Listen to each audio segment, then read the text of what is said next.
kind of proud of that. Yeah, I guess. ROTC is trying to help build a sense of community within the university, and so anybody that signed up for this is going through a series of team building exercises that quickly allows them to relate to their peers, in addition to go through experiences that build a sense of attachment and endearing family mentality to their fellow students. They're doing kind of tactical missions that are similar to what you would do in the Army. One of them is called a one rope bridge, where they have to maneuver using a rope across what we call a danger zone, which could have been like a crevasse or a river.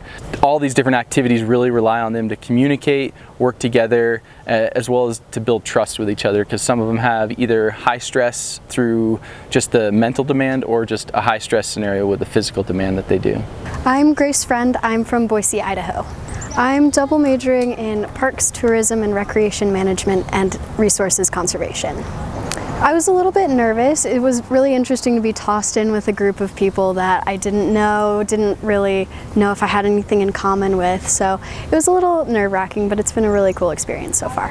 It was really interesting, since we don't know each other, to try and figure out our strengths and our weaknesses, who's good at what, who should do which task, so that was really cool.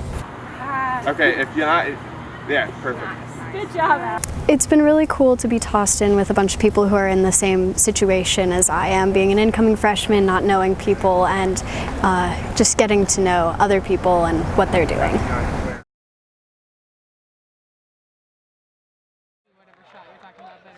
I was a little terrified to use the equipment, honestly, because my area of expertise isn't on the digital side of journalism. It's more on the writing and editing side. So yeah, I felt like a fish out of the water. And how did you personally? It was really intimidating at first, but once you started getting used to it, it was really fun to work with. We followed the marching band through their Big Sky experience today, and we got some good footage of theirs, some on top, some close-ups, all that. The times where we did have to be quiet, there was a lot of hand gestures and tapping, a lot of silent communication, body language. My silent communication skills stink. I think my interest in media arts has gotten a little higher now, just because I actually know how to use a filming camera instead of just a handheld one that I got from Walmart. It was a lot of fun to go around and film the marching band, because that's not something I get to see every day. That's not something I get to be a part of. And then when you're videotaping them, making a little mini documentary about them, then you get to be a part of that. You get to see what they do.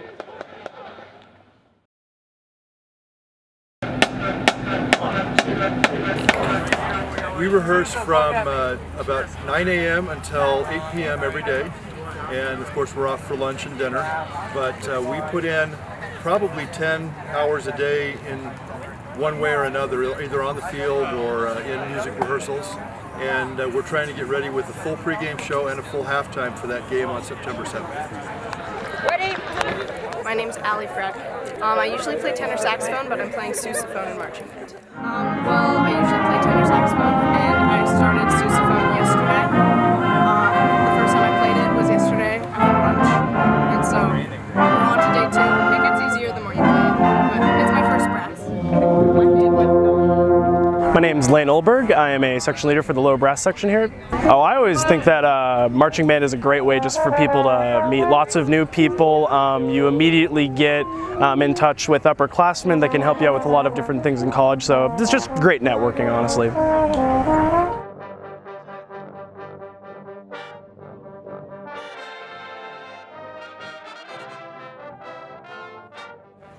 Together, we're already creating sounds that are on the way to where I want to be. So yeah, it's going to be really exciting. We're going to impress a lot of people. Just that we love being part of the university and being part of the game day experience, best show anywhere, and we're part of it, and we love adding our little part to the mix.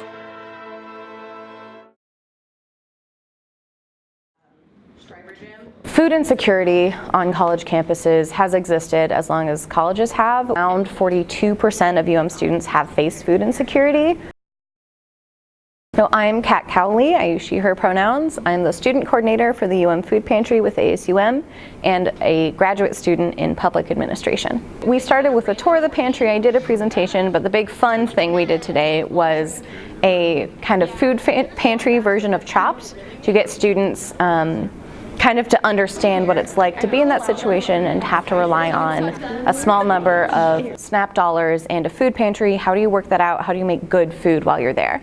You're gonna have 10 minutes to construct a meal. First thing is everybody gets their basket, or bag in this case, of ingredients, and then they got 2 minutes to try and bargain and trade, and then 10 minutes to not actually cook anything, because we're not here to waste food, but to figure out how would they cook it, why would they do it that way, how would they get other ingredients, and then another 5 minutes or so to explain to the judges how did they construct the dish, how would it have been cooked, and how would they have leftovers. Leftovers or alternate. They seemed to have a lot of fun. Some got really creative with it. The group that had the palak paneer seemed to really know what they were doing, which is pretty cool. They had silverware and everything. And then the groups that got the kind of more complicated ingredients like gravy or maple syrup seemed to handle it pretty well. Yeah, so that's another good reason. I was hoping this would be kind of an empathy building exercise. And a way to learn about specifically institutional knowledge. So if you're aware of places in town to get cheaper food, bulk items, how do you get spices when you only have $5 to your name? I mean, step one was just making sure that they know the food pantry exists, as well as making sure they knew we're a comfortable place to come talk to. We recently moved in under ASUM, and this was their event. And they wanted to really highlight part of the programming they're doing this year and what they're doing to combat food insecurity on campus.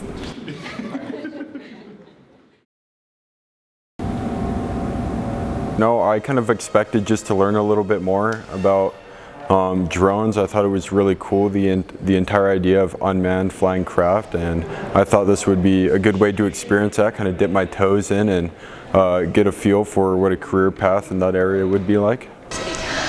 I think hopefully it'll make the whole experience less intimidating, especially because sciences can be kind of scary, like only smart people do sciences. For these students, the biggest problem that they're going to have is that the drones run on a Wi-Fi connection, and when they're all using a Wi-Fi connection at the same time, it takes up a lot of the bandwidth. So when they start to get all of their drones flying at once, the drones are going to like skip some of the commands, so they won't all like fly at the same time. Yeah, I feel like I've become more comfortable on campus with this whole Big Sky experience. I mean, everyone's super nice, and that's something I've been really impressed by. And everyone does the best they can to make you feel comfortable. And this entire experience has been really great. You know, like I've already explained, it's been a good way to get involved and meet new people and, you know, kind of start making friends around campus.